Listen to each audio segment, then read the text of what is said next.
Hey all, this is week 3 in my video blog series on Christmas movies that I enjoy. Taking a look at them in this season and what they mean and kind of some of the things that are behind them. And in the first 2 weeks, I looked at A Christmas Carol and The Grinch, but this week I want to look at one that is one of my wife and I's favorite movies. It's one we watch every year the week before Christmas, usually on Christmas Eve, and it's White Christmas. Very famous movie. White Christmas was actually a song written in 1940 for a movie by Bing Crosby called Holiday Inn. It was actually written by Irving Berlin, and it became a very, very popular song long before it became a popular movie. In fact, by the end of World War II, White Christmas was the #1 selling single of all time and actually remained the #1 selling single in any genre until 1998. So for 50 years, it was that popular. But because it became such a popular song and everybody loved it, they decided to do a remake or a reimagining of the first movie that they wrote it for.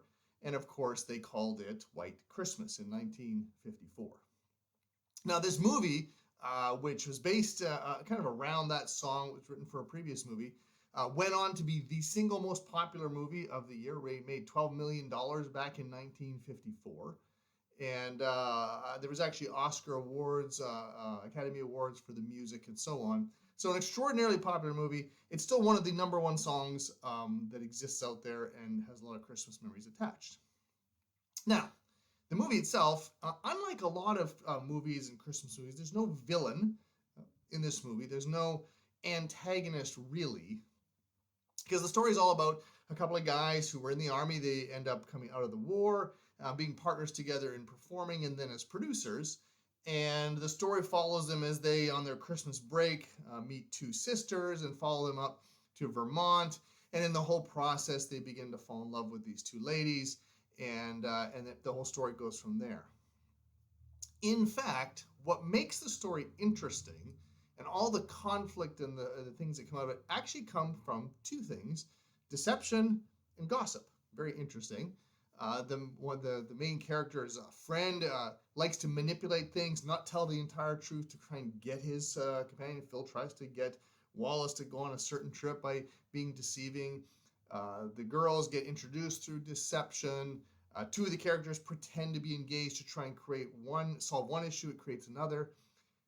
And then the whole movie hinges around Emma, the gossipy housekeeper, who hears some information but doesn't hear all of it, and then recounts it in a way that almost destroys and wrecks a budding relationship. And so the movie follows those adventures, and like most Hollywood movies, not all, it ends well, and the truth is revealed.